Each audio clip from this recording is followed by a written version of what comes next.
Haven't missed a thing. Jeff Burton continues to lead in the Daytona 500. Chevrolet has had tremendous dominance in restrictor plate racing over the years. And here are the Chevy drivers to watch today. Gordon, a three-time winner of the 500. Dale Earnhardt Jr. has a Daytona 500 win. Tony Stewart and Jimmy Johnson chasing their first Daytona 500 win. Jimmy Johnson is chasing it without his crew chief Chad Knaus, but they did have a team pep talk just before they took the green flag. Here's how it went. Hey Jimmy, I sure would like to stay down here in Daytona another day and just put off that California prep. Mr. H offered us to go out and hang out on a boat tonight, so let's see what we can do to join him. Guys, just do what we talked about in the meeting today. Be smooth and clean, save it for the end. You can track position and race for the victory at the end of this deal. I'm proud of you guys. You guys rock. Let's show the world what we're made of today. Mr. H is team owner Rick Hendrick. And the winner of this race, the car is put inside the Daytona USA on the traction just outside the Speedway, so all the team will be there in the morning to put their car in the Hall of Fame. Win the race, lose your ride. Exactly, for a year. Yeah. All right, Jeff Gordon has finally got to the inside behind the 31 car. What can he do about getting by Jeff Burton? I want to point out that Darian Grubb is following the shot for Jimmy Johnson today in that 48 team. Normally shares the top of that pit box with crew chief Chad Knaus. Jimmy Johnson on the bottom of the 48 car, and Earnhardt Jr. is trying to bring that outside line back up to the front right next to Jeff Burton leading this race. Looks like he's gaining some ground.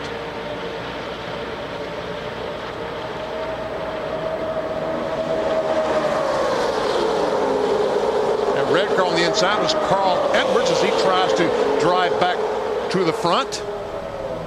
Yesterday in the 80-degree weather, we saw the Busch Series really break apart into a number of packs, but because it's cooler and there's a different aerodynamic package on these cars, basically most of them hanging in the lead pack.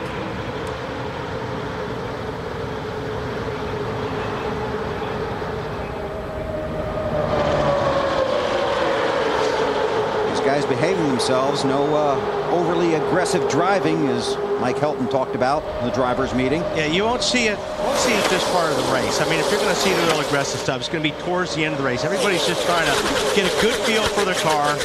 It's very frustrating for a driver right here because you're following the guy in front of you and there's nothing you can do. I mean, Earnhardt Jr. is pushing the gas pedal as hard as he can right now, but he just doesn't have the speed on that top line like we saw a week here at Daytona to get up there and make a bid for the lead. But so everybody's just holding their ground. So while they continue to run like this, we'll take a break. Jeff Burton hasn't won since Phoenix in November of 2001, but he leads the Daytona 500. We're under caution at Daytona. Rookie Martin Truex Jr. has brushed the wall, bringing out the caution on lap 18. Pit road is open. Let's go to Marty. Well, Bill, Elliott Sadler running third, said his car is just a little bit tight. Tommy Baldwin, his crew chief, came on the radio and said, you know what, that may be the win. Let's not adjust it too much. The 38 car is going to hit pit road half a round up on the track bar, trying to loosen that car out. 4 tires. Dave? Leader Jeff Burton onto pit road now. His car was just a little bit tight, wouldn't turn the way he wanted it to, but no changes this time. Alan? Well, Jeff Gordon feels like if his car can get out in front of the pack, he'll be hard to catch and hard to pass. Here's his pit crew's chance to do it right here, Matt. The 2004 winner Dale Earnhardt Jr. already in his pit service completed on the right side. They've already made a wedge and track bar adjustment. The car just a tick on the tight side, and he's away. Will he beat him off pit road? The 38 gets him. Well, according to the computer, Earnhardt Jr. won the race off of pit road. I don't know about that. We'll have to go to the videotape. We'll have to Let's go to the video. When we come back, we'll go to the videotape and sort out the running order here in the 48th Annual Daytona 500. The field all pulling up behind the Chevrolet Corvette pace car here at Daytona. You're watching NASCAR on NBC. Field is coming to get the green. Wally, here's what brought out the caution. Yeah, watch these two guys right here. You got 25 on the bottom. That's Brian Vickers in the 1 car. What Vickers just gets loose coming off of turn 2. You see him saving the car, and I think Martin was just probably reacting to the 25 car slowing down and moved. Here's a good shot from Denny Hamlin's car. Watch right up front. Just got squeezed into the wall, so it's nothing Martin did wrong. He just got squeezed up there.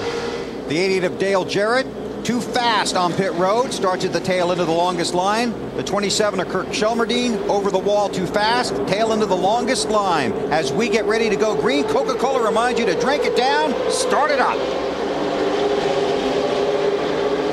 So the video has proved that Elliott Sadler did in fact win the battle off pit road. In the 38 car, Junior was second, Jeff Gordon third, Jimmy Johnson fourth in the 48. Can't trust computers, can you? Marty. Yeah, Elliott's got to deal with his guys that every time they win the race off pit road this year, he owes them dinner. He said, man, great job, guys. I owe you dinner again. I'm going to be broke by the time we leave Daytona. I don't know if I want you to keep doing that or not. Oh, he does, Marty. Trust me, he does. You buy a lot of dinners if you win this race. Yes, you do, including one here in town tonight. Sadler was extremely strong in his qualifying race.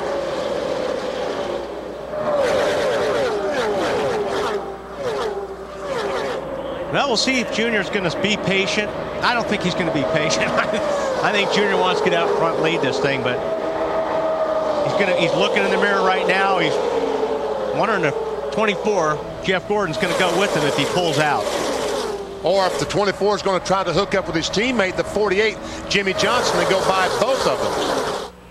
But that's what you're doing right now. You're looking out the windshield, you're looking out the mirror, you're going, man, I wonder if I should pull out, if these guys are going to go with me. If they don't, you can lose about 15 spots in one lap.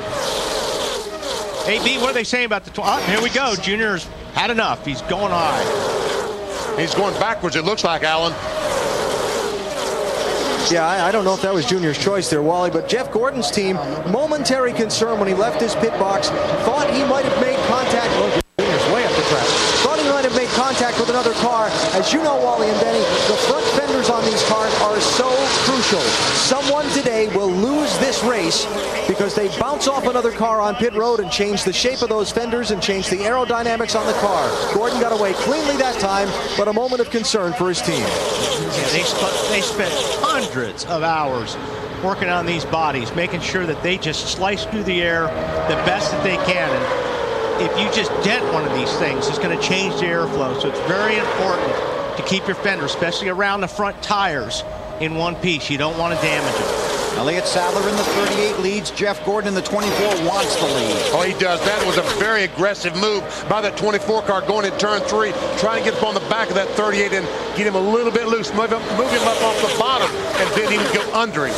Matt, what's going on with the 8? Well, you're wondering whether he got hung out, which he did, but now he's waiting for his unofficial teammate, Tony Stewart, to catch up and see if they can hook up. His spotter, Steve Meal, keeping him abreast of just the closing rate of the cars behind. And Gordon moved that 38 car up off the bottom, takes the lead. Elliott Sadler goes back to the 4th position. Comes that outside line. There's Jamie McMurray in the 26, and he's got a lot of help. And again, it's a challenge to make that outside line go. But it's pretty even right now.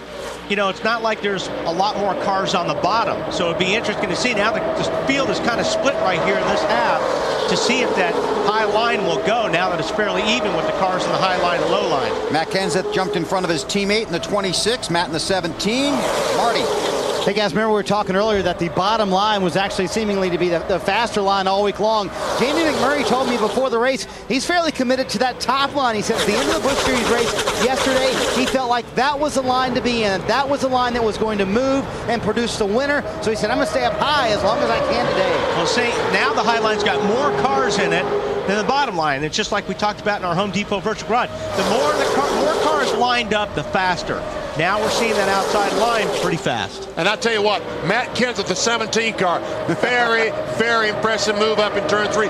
Jeff Gordon, 24, moved up to block him. He just turned under him, brought the 8 car with him, takes the lead. Now we'll get some bump drafting going on right here. Earnhardt on the bumper of the 17 Matt Kenseth, pushes him down the racetrack, and the 24 is going to lose some spots. Matt? Bill, that's exactly what Steve Meal just told Junior. He says, man, they are blocking already.